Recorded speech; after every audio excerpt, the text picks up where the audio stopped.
I was in the kitchen making coffee on a Saturday morning when my sister-in-law Linda called, and before I could even say hello, she said in that careful, pitying voice people use when they think you're fragile, "Anne, I just want you to know that we don't believe everything Robert tells us about you. Some of us see through it." My hand froze on the coffee pot as I asked what she meant, and Linda hesitated before saying, "The things he says about you at family dinners, about how you refuse to let him see his mother, how you throw his paychecks away on shopping sprees, how you threatened to hurt yourself when he tried to leave you last year. Anne, I know my brother, and I know when he's lying." I felt the room tilt as I realized my husband of 38 years had been systematically destroying my reputation to his entire family, turning me into a villain in a story he'd been writing for who knows how long. And I'd had no idea because I'd trusted him, because I'd never thought to question why his family had been so cold to me lately, why the invitations had stopped, why conversations went quiet when I entered rooms. That phone call changed everything, because once I started looking for the lies, I found them everywhere. And I realized the man I'd spent nearly 4 decades loving had spent those same years making sure his family would never love me back. My name is Anne Williams, and I'm 72 years old. I live in Charleston, South Carolina, in a house I've shared with my husband Robert for 38 years. Robert is 73, a retired insurance agent who'd worked for the same company for 40 years. We married when I was 34 and he was 35, both of us starting later than most, but we'd been happy together, or so I'd thought. We had one son together, Marcus, who lived in Atlanta with his wife and 3 children. My relationship with Marcus was good. He called regularly, visited when he could, and had always been loving toward me. But Robert's extended family, his mother, his 3 siblings, their spouses and children, that was different. Over the years, I'd noticed a certain coolness from them, polite but distant, cordial but never warm. I'd attributed it to personality differences. Robert's family was more reserved than mine. They were private people who didn't show affection easily. I'd accepted that and never pushed for more. Now I was learning it wasn't about personality differences at all. It was about deliberate, systematic character assassination. After Linda's phone call, I sat down with her for coffee that same afternoon. She brought her sister, Robert's other sister, Karen, and together they told me things that made me feel physically sick. "Anne, for at least the past 5 years, maybe longer, Robert has been telling us terrible things about you," Linda said. "At every family gathering, every holiday, every Sunday dinner at Mom's house, he finds ways to bring up your supposed problems." "What kind of problems?" Karen pulled out her phone and started reading from notes she'd apparently been keeping. "He told us you refuse to let him visit his mother without you because you're jealous and controlling. He said you've spent thousands of dollars on shopping sprees and hide the credit card bills from him. He said you fake illnesses to get attention. He said you threatened suicide when he mentioned the word divorce last year during an argument." Each accusation hit me like a physical blow. None of it was true, not a single word. "I've never stopped Robert from visiting his mother," I said, my voice shaking. "I encourage it. I offer to drive him there myself because his eyesight isn't great anymore. I go with him because he asks me to, not because I demand it." "We know," Linda said gently. "That's why I called you. Karen and I have been comparing notes, and none of what Robert says makes sense. You're not the person he describes. But he's been so consistent, so detailed in his stories, that the rest of the family believes him. What else has he said?" The list was extensive and devastating. That I'd forced him to stop attending family events because I didn't want him to have relationships outside our marriage. That I'd thrown away food his mother had cooked for us because I was too good for her cooking. That I'd told him his family was beneath us and tried to isolate him from them. That I'd refused to help care for his father before he died because I couldn't be bothered. That I'd stolen money from his wallet repeatedly. That I destroyed family photos of his late father out of spite. that I'd said cruel things about his mother's health problems. Every single claim was a complete fabrication. He said you threatened suicide when he mentioned the word divorce last year during an argument. Each accusation hit me like a physical blow. None of it was true, not a single word. I've never stopped Robert from visiting his mother, I said, my voice shaking. I encourage it. I offer to drive him there myself because his eyesight isn't great anymore. I go with him because he asks me to, not because I demand it.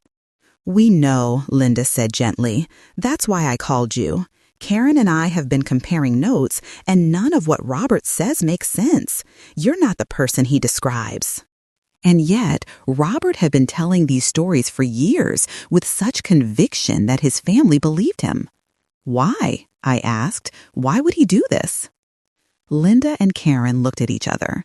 Finally, Karen said, "We think Robert wants sympathy.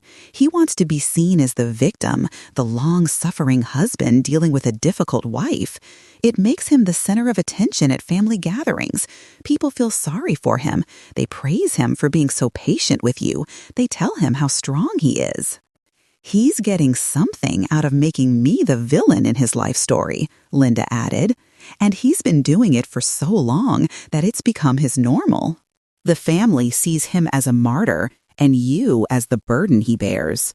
If you've ever discovered that someone you love and trust has been systematically destroying your reputation behind your back for years, you know the particular horror and betrayal I felt. It's not just about the lies.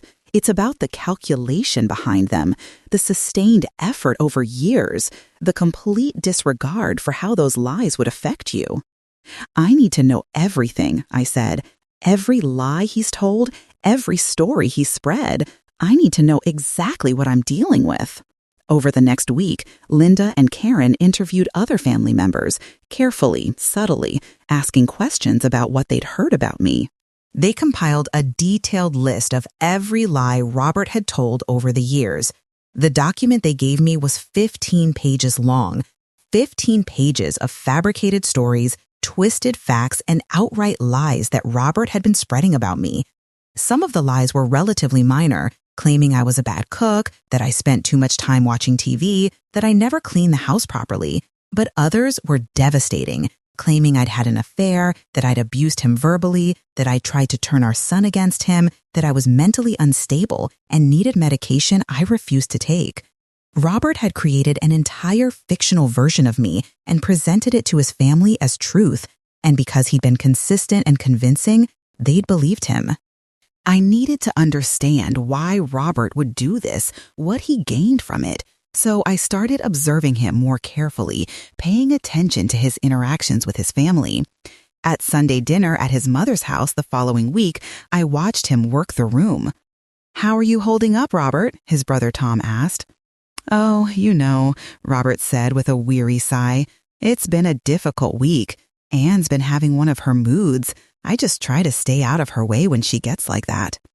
I was standing right there. I'd been pleasant all week. There had been no moods.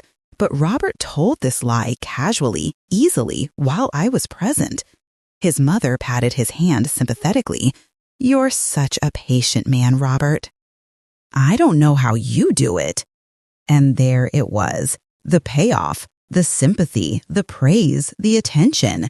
Robert was the hero of his own story, the noble husband suffering through a difficult marriage. And his family reinforced this narrative every time they gathered. Later that evening, I overheard him talking to his niece. "Your Aunt Anne refused to let me come to dinner alone today. She insists I'm coming with me everywhere. I can't have a moment of independence." Another lie. I'd come because Robert had asked me to. He'd said his mother wanted to see both of us. I'd actually been planning to visit a friend that afternoon, but had changed my plans when Robert said it was important I attend family dinner. I felt anger building inside me. Not the hot, explosive kind, but the cold, focused kind. The kind that plans and strategizes. Robert had spent years destroying my reputation. He'd isolated me from his family by making them believe I was the one doing the isolating. He'd painted himself as a victim while victimizing me. and I was done being silent about it. I decided to gather evidence before confronting Robert or exposing his lies. I needed documentation that would be undeniable. I started recording family gatherings on my phone, discreetly, legally, since South Carolina is a one-party consent state for recording. I captured Robert telling lies about me while I was in the next room. I recorded him claiming I'd done things I hadn't done, said things I hadn't said. I also started documenting the truth. I kept a detailed journal of our daily activities, of every interaction with his family, of every kind thing I did that Robert later twisted into something negative. When Robert told his family I'd refused to visit his mother in the hospital, I had the visitor logs from the hospital showing I'd been there every day. When he claimed I'd thrown away family photos, I had those photos carefully preserved in albums. When he said I'd spent thousands on shopping sprees, I had bank statements showing modest, reasonable expenses. For every lie, I gathered evidence of the truth. I also reached out to people outside Robert's family, our neighbors, our friends, people from our church. I asked them carefully what Robert had said about me over the years. What I learned was shocking. Robert had been telling the same lies to everyone. Our neighbor, Mrs. Patterson, told me, "Robert mentioned you have memory problems and sometimes forget where you are. He said he has to watch you carefully." I didn't have memory problems. I'd never had any cognitive issues. But Robert had planted that seed so that if I ever contradicted his stories, people would assume I was confused or unreliable. Our friend Bill from church said, "Robert told me you don't like him spending time at church events. He said you get jealous when he's involved in activities without you." I'd never said anything of the kind. I'd actively encouraged Robert's church involvement. Every person I talked to had heard some version of Robert's lies. He'd been systematically destroying my reputation in every social circle we had. After 3 weeks of investigation, I had a comprehensive file. Audio recordings of Robert lying about me to his family, written testimony from Linda and Karen about years of lies, bank statements, medical records, and other documents proving the lies were false, witness statements from neighbors and friends about what Robert had told them, a detailed timeline showing how Robert's stories had evolved and contradicted each other over the years. I also did something else. I hired a private investigator to look into Robert's activities. I needed to understand if there was something else going on, some reason for this pattern of behavior beyond just seeking sympathy. What the investigator found was illuminating. Robert had been having an emotional affair, not physical, but deeply emotional, with a woman named Diana who attended our church. They'd been meeting for coffee twice a week for over a year, talking for hours, sharing intimate details of their lives. In his conversations with Diana, Robert portrayed himself as a man trapped in a loveless marriage with a difficult, unstable wife. He told her all the same lies he told his family, and Diana had been sympathetic, supportive, telling him he deserved better. The investigator had photos of them at coffee shops, had overheard their conversations, recorded legally in public spaces. Robert had been building a relationship with Diana based on the fictional version of his life where I was the villain. Now I understood. Robert wasn't just seeking sympathy from his family, he was laying groundwork, creating a narrative where he was the victim so that when he eventually left me for Diana, if that was his plan, everyone would understand and support him. Poor Robert, finally escaping his terrible wife. I felt a cold fury settle over me. Robert had been playing a long game, and I'd been completely unaware. But now I knew, and I was going to end it.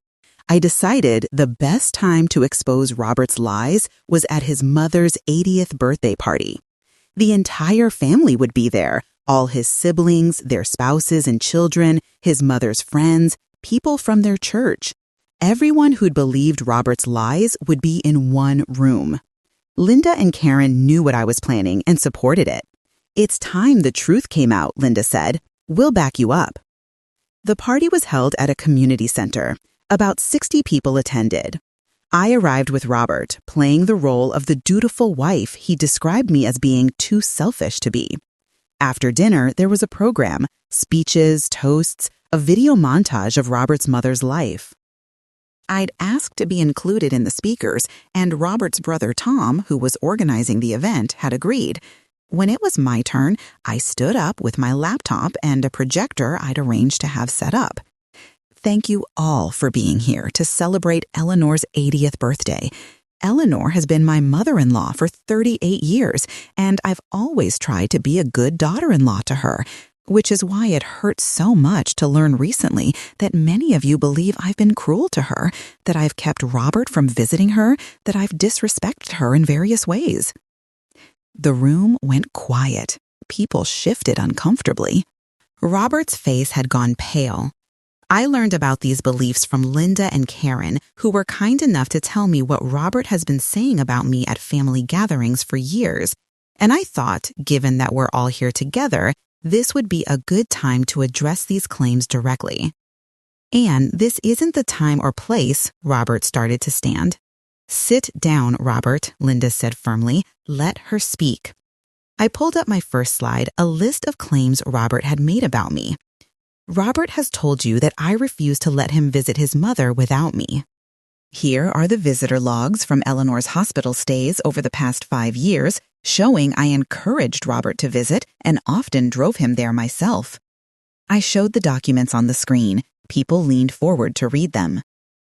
"Robert has told you I've spent thousands on shopping sprees. Here are our bank statements for the past 3 years, showing modest, reasonable expenses that Robert approved." More documents appeared on the screen. "Robert told you I threatened suicide during an argument last year.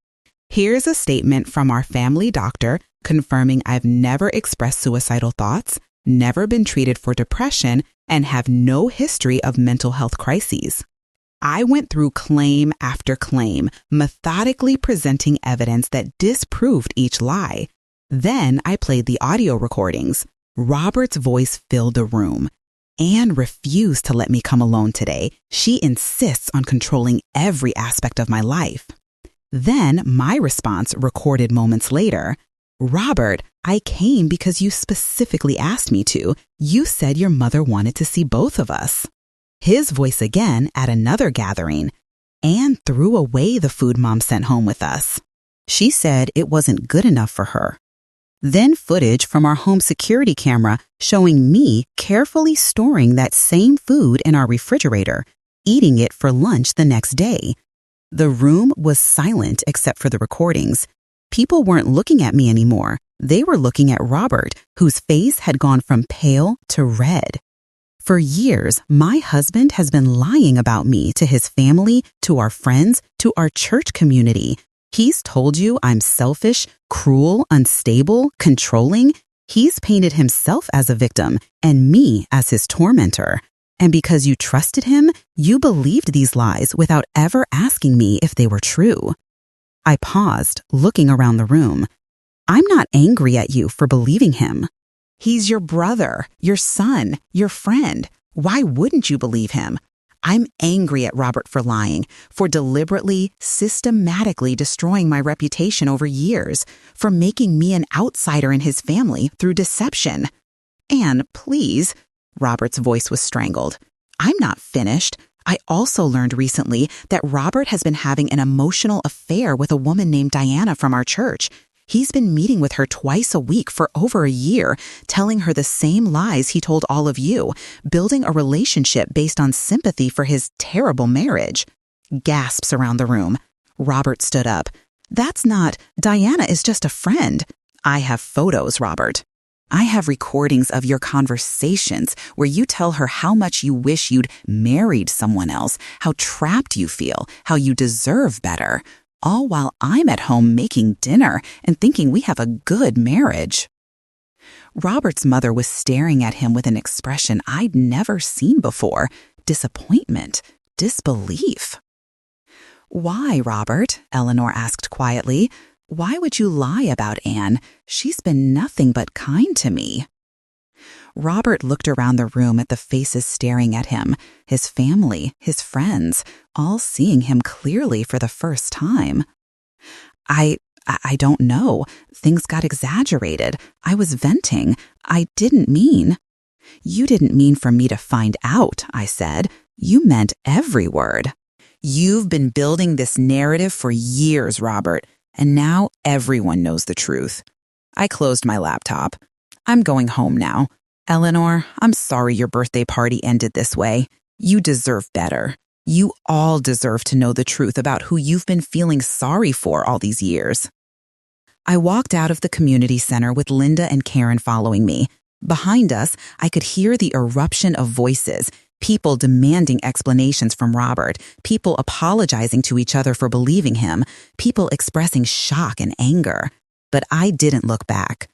Over the following days, I received dozens of phone calls and messages from Robert's family members. Eleanor called first. "Anne, I'm so sorry. I believed him. All these years, I believed the things he said about you, and I treated you coldly because of it. I'm ashamed of myself." "Eleanor, you believed your son. That's natural." "But I should have questioned it. I should have noticed the inconsistencies. I should have talked to you directly. Instead, I let Robert poison my relationship with you. Can you forgive me?" "I can, but Eleanor, you need to understand, my relationship with Robert is over. I'm filing for divorce." "I understand. And Anne, you deserve so much better than what my son gave you." Robert's siblings called with similar apologies. His brother Tom said, "I called Robert a liar to his face after you left the party. I told him he's a disgrace to this family." "I'm so sorry, Anne." Friends from church called, neighbors called. Even Diana, the woman Robert had been having his emotional affair with, called. "Mrs. Williams, I'm so sorry. I believed everything Robert told me. He seemed so sincere, so genuine.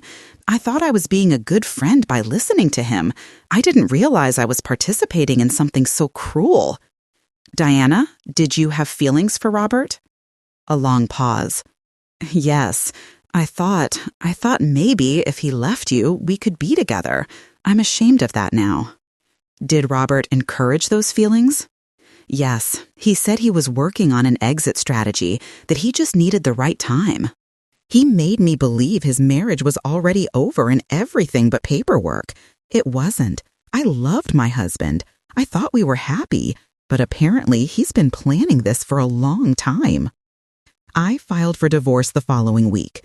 I cited emotional abuse, defamation of character, and infidelity, the emotional affair with Diana. Robert tried to contest it, tried to claim I was being vindictive, tried to say the recordings and evidence were taken out of context.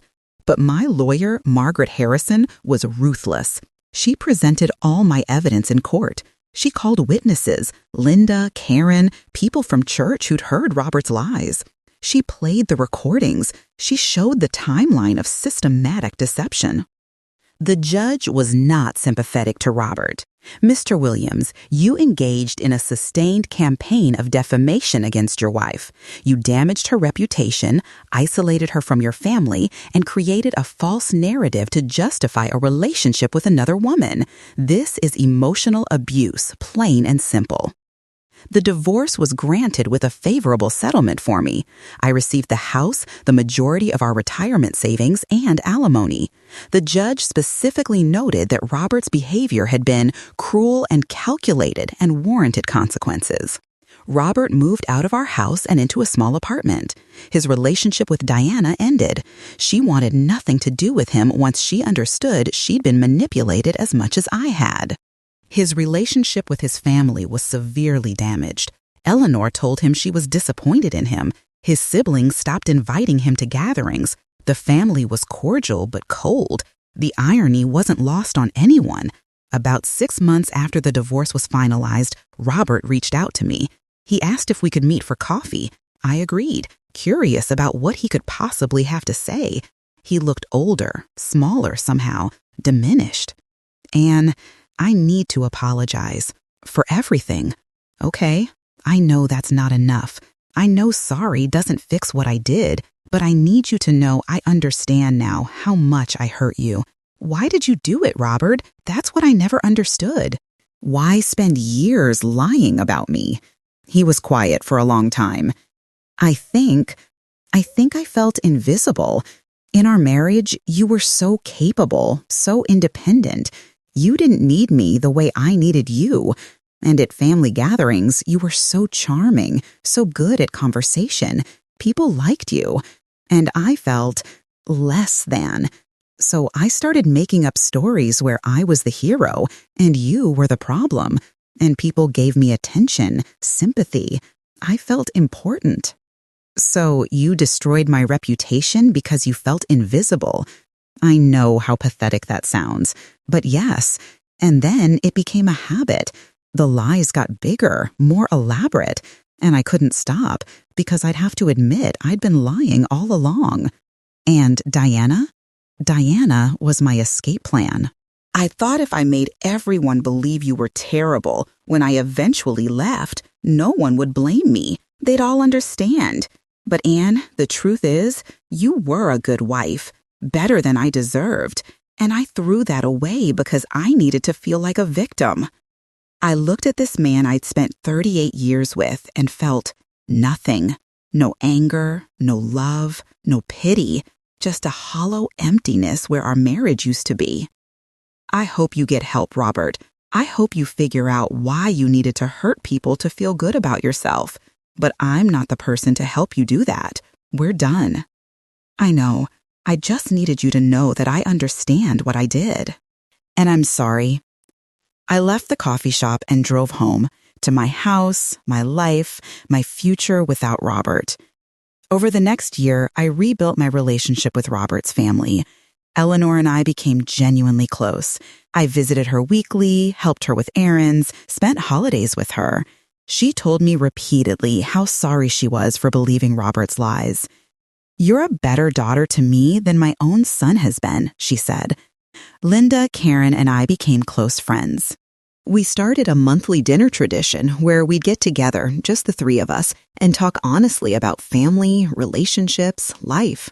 "You know what you did was incredibly brave," Karen said at one of these dinners, "standing up at Mom's birthday party and exposing all of Robert's lies. Most people wouldn't have the courage. I didn't feel brave. I felt angry." "Anger used wisely is a powerful thing," Linda said. "You didn't attack Robert violently or maliciously. You just told the truth. That's the most powerful thing you could have done." Now, if you're listening to this story, if you've discovered that someone you love has been systematically destroying your reputation through lies, if you're being painted as the villain in someone else's fictional story, I need you to hear this. When someone destroys your reputation with lies, the truth becomes your greatest weapon, but only if you have the courage to reveal it. Silence protects liars. Speaking up protects your dignity. You have the right to defend yourself. You have the right to expose lies. You have the right to present evidence and demand accountability. Here's what you need to do if you find yourself in a similar situation. First, gather evidence. Document everything. Record conversations where legal. Collect receipts, statements, witness testimony, anything that proves the truth. Second, identify your allies. Find the people who see through the lies or who are willing to listen to your side. You'll need their support. Third, choose your moment. Don't expose lies in small, private conversations that can be dismissed or denied.